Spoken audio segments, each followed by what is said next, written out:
నా దగ్గర post mortem report ఉంది. సుమారుగా 5గురు డాక్టర్లు కలిపి సిగ్నేచర్ చేసి ఇచ్చిన పోస్ట్ మార్టం రిపోర్ట్.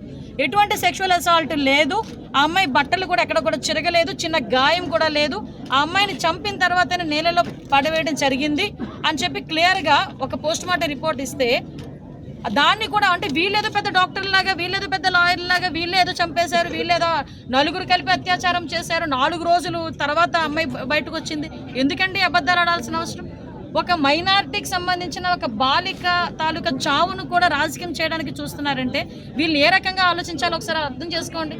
నేను ఒకటే అడుగుతున్నాను. నేను వచ్చేటప్పుడు 2-3 ప్రెస్ మీట్లు చూసా. జగన్మోహన్ రెడ్డి వస్తున్నాడు. అరే ఏం రా నువ్వు వద్దని చెప్పట్లేదు, రాజకీయం చేయమాక. నీ హయాంలో సుమారుగా కొన్ని 100 మందికి అత్యాచారాలు జరిగినాయి. నీ సొంత కాన్స్టిట్యున్సీ పులివెందుల కాన్స్టిట్యున్సీలోనే నాగమ్మ నాకు ఆవిడని చంపేస్తే, అతి క్రూరంగా చంపేస్తే మేమందరం వెళ్తే ఆ రోజు మా మీద అట్రాసిటీ కేసులు పెట్టావు. ఈ రోజు వరకు దాని అతిగతి లేదు. నీ సొంత నియోజకవర్గం.